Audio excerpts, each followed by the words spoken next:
Look, Tua's, he's a resilient kid.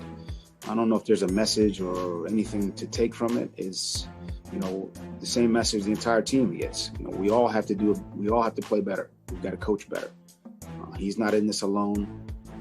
He's got my full support. He's got the support of our coaching staff. He's got the support of everyone, every player in that locker room.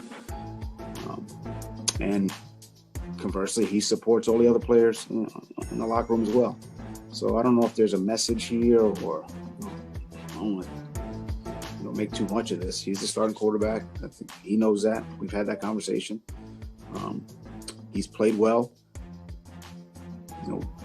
And he's gonna. I expect him to continue to play well. I expect him to bounce back.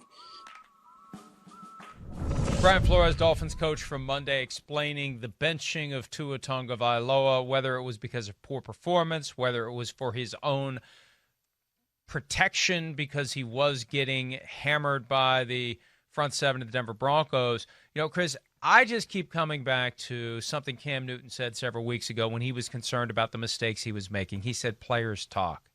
That's my concern. How do you lead the locker room? How do you lead the team if you are a guy who is susceptible to being yanked off the field at any time? We don't see this happen often in the NFL. The last time it happened was 13 years ago when Dennis Green, then the head coach of the Arizona Cardinals, would take out Matt Leinart and put in Kurt Warner. And then when Kurt Warner would stabilize things, he'd put Matt Leinart back in. Right.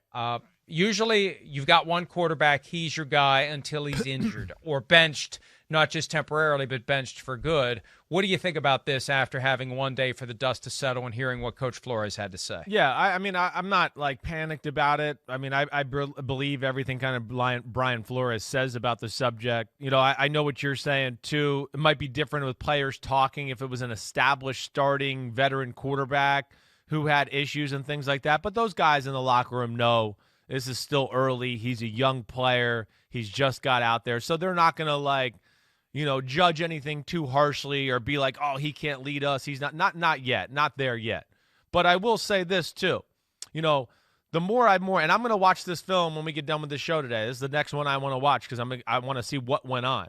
But just from watching on TV and what we saw and what we see with the stat line and everything there, to me it shows more than, oh, he was just getting beat up and they need a jump start. They didn't like something they were seeing about the football game that Tua was playing.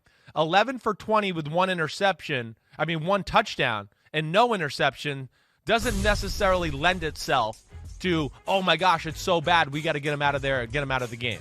Now, he took a lot of sacks. Was he under a little pressure? Yes. But to me, more than anything, watching on TV too was, it seemed like we saw a young quarterback who was very confused about what he was seeing all day long. Holding the ball, not getting the ball out of his hands, unwilling to pull the trigger at times and make throw into tight windows. And again, I can't see it all, but between the way the game was going, his stat line and everything there, I think it was purely done to, hey, our young guy doesn't got it today. He's a little overwhelmed. Let's get Fitz in here and see if he can make some magic happen and jumpstart us, and maybe we can get out of here with a win. I think the key stat on that graphic was 6 sacks. I really do think there was an element of we have to protect this guy. We can't afford to have him injured and miss multiple weeks. If this is just a game where he is going to be overwhelmed and the offensive line isn't going to keep the Denver defense away from him sufficiently, we have to pull the ripcord and throw the backup out there, because if anybody's going to get hurt today, it's going to be the backup. Yeah, listen, young quarterback, seeing crazy coverages, doing things like that. Hey, you can get overwhelmed, and then you can start to lose. Like we showed a play on Football Night in America. There was a blitz. He's got a hot route. Throw it to him. He kind of looks at him and then doesn't know where to go after that.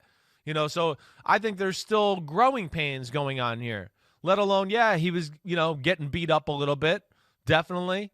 And I think they just went, you're right, let's get somebody in here, see what we can do. But this is, to me, where we're gonna see more about Tua. This is where I'm interested in him, and where, again, the bootlegs, the screens, the defense, the special teams, they weren't there. You know, will Tua be able to make throws in the pocket into tight windows and do that type of stuff? To me, that was the big question there. And this was the first game he was kind of put in that position, and it didn't go great. And I don't want to judge harshly, but it's just something to look out for as we go forward here. And when you study that film, remember what he said to me last week after the Chargers game. It's not as hard as I thought it was going to be. Not that it's not hard. And he specifically said he thought he would see a lot more different looks. Well, now he did, and that's part of the challenge. They're putting a ceiling above you. Can you bust through it before they bust you up, as they were doing on Sunday? Hi, I'm Mike Tirico, and thanks for watching. Make sure to hit subscribe for the latest news and highlights from NBC Sports.